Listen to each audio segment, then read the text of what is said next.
Welcome back dear student. Employment law subject के अंदर जो हम आज क्वेश्चन ले रहे हैं वो है आपका recommendation of labour commission with reference of worker और international labour organisation and role of international labour organisation. तो क्वेश्चन का जो फर्स्ट हाफ है उसे हम पहले ले रहे हैं, रिकमेंडेशन ऑफ लेबर कमीशन। सबसे पहले आपको समझना होगा कि जो लेबर कमीशन है वो होता क्या है। लेबर कमीशन वो रहता है जो लेबर के इंटरेस्ट के रिगार्डिंग, प्रोटेक्शन के regarding time to time advisory या गाइडलाइन इशू करता रहता है। लेबर कमीशन का रोल एक लेबर के वेलफेयर के लिए बहुत इम्पोर्टेंट होता है। तो गवर्नमेंट क्या करती है, time to time labour commission में रिवाइज करती रहती है ताकि वो लेबर वेलफेयर के लिए काम करते रहें। यहाँ पे हम समझेंगे कि लेबर कमीशन ने क्या रिकमेंडेशंस दिए हैं।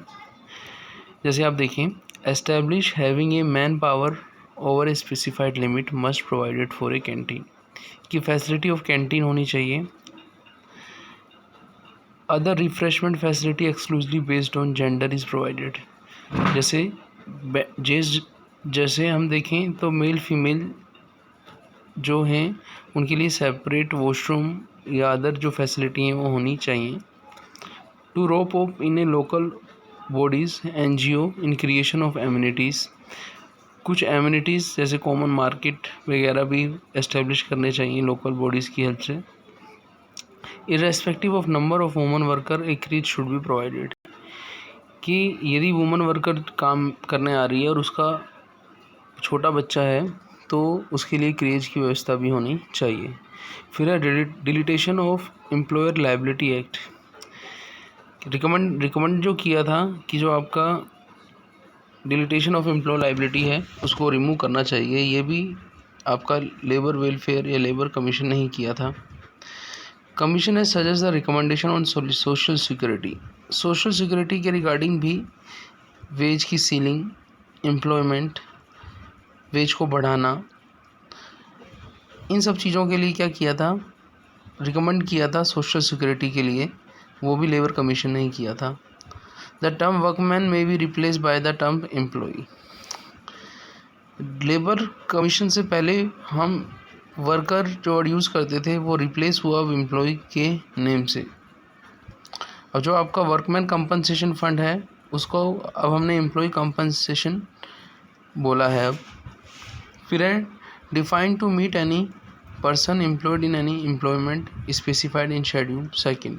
शेड्यूल सेकंड ये बताता है कि कोई प्रोग्रेसिव या रेस्ट्रिक्टिव क्लोज है कि एम्प्लॉयमेंट किसी का होना है तो उस पर्सन का एम्प्लॉयमेंट भी होना चाहिए। फिर वर्कमैन कंपनसेशन जो एक्ट था, जैसा कि आपको पता ही है, वो एम्प्लॉय कंपनसेशन के अंदर कन्वर्ट हो गया था और कुछ सोशल सिक्योरिटी स्कीम जैसे सोशल इंश्योरेंस स्कीम भी इंट्रोड्यूस हुई थी। फिर management of ESI employee state insurance scheme भी मैनेज वर्कर वेलफेयर के सजेशन पर ही हुई थी। प्रोविडेंट फंड से रिलेटेड जो भी एप्लीकेशंस हैं, जो क्लासेस हैं, उन सब का time to time exemption limit, उन सब चीज़ों को वेलफेयर कमीशन के सजेशन पे ही काम किया गया था। फिर है independency agency review the entire scheme of granting exemption from the provision of employee provident fund acts के रिगार्डिंग। कोई एजेंसी है, कोई एंटायर स्कीम है, उसमें कोई एग्जाम्पशन चाहिए तो कोई ग्रांट चाहिए तो उसका प्रोविज़न भी लेबर वेलफेयर के सजेशन पे हुआ था। पेमेंट ऑफ ग्रेजुटी एक्ट भी integrated with the employee provident fund act. जो इन दोनों एक्ट का इंटीग्रेशन हुआ था वो भी लेबर वेलफेयर के कारण ही हुआ था। An unemployment insurance scheme could be play substantial role. National renewable fund was established in February 1992 to provide a form of wage guarantee. Unemployment insurance के अंदर वेजेस गारंटी के लिए स्कीम लाई गई थी, वो भी सजेशन लेबर कमीशन का ही था।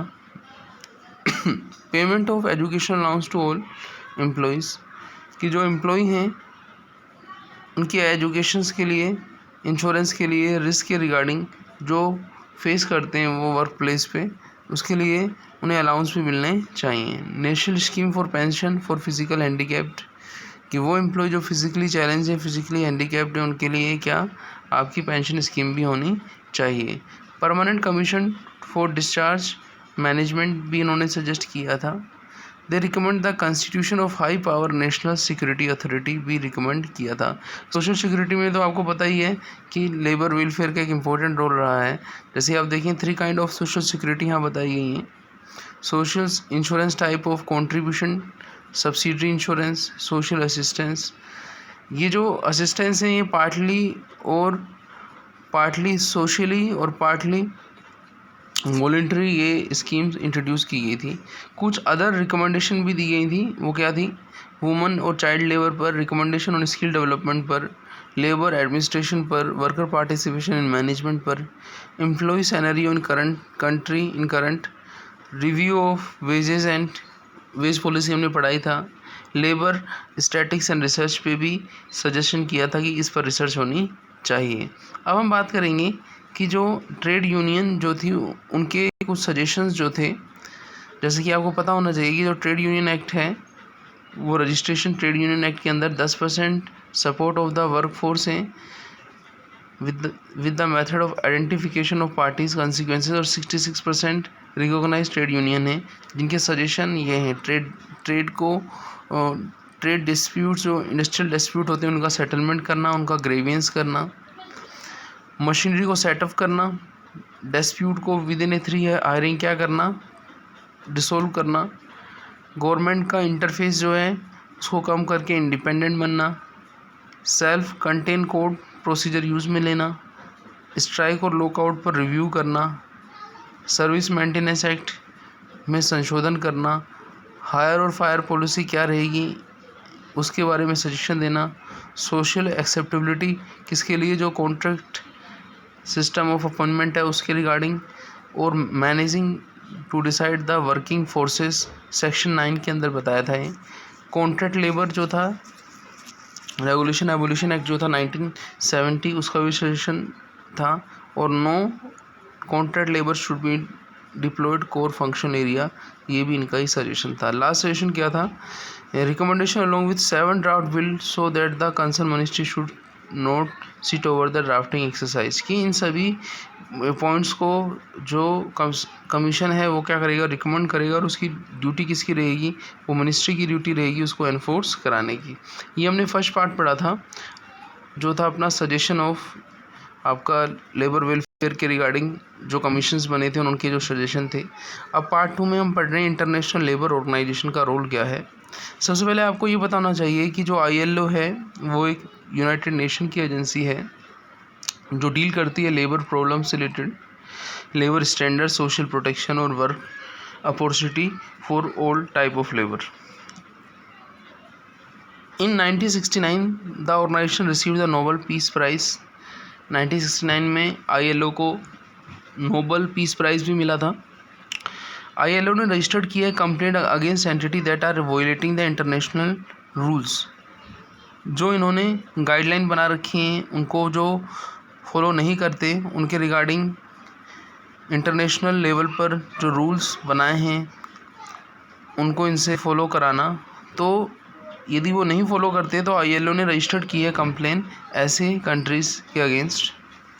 तो कहने का मतलब ये है कि जो ILO है वो एक गवर्निंग स्ट्रक्चर है जिसके अंदर 3 लेयर होती हैं। पहला होता है गवर्नमेंट, दूसरा होता है एम्प्लॉय और तीसरा होता है एम्प्लॉयर। और इन तीनों में जो रेशो रहता है, जो गवर्नमेंट का रेशो रहता है 2, जो एम्प्लॉय का रहता है 1, और जो एम्प्लॉयर रहता है उसका 1 रहता है। तो ये जो मैं आपके सामने ये जो रेशो बता रहा हूँ ये रेशो किसका है कि जब हम ILO के अंदर ऑर्गेनाइजेशन स्ट्रक्चर देखते हैं तो उसमें इस बेस पर अपॉइंटमेंट किया जाता है। गवर्निंग बॉडी की हम यदि बात करें ILO कैसे गवर्न करता है, ILO का जो जर्नल फ्रॉम 1999 से 2012 तक जो था वो जुआन सोमाविया थे जो उनको कंट्रोल कर रहे थे। फिर उसके बाद गे राइंडर ने उनको रिप्लेस किया।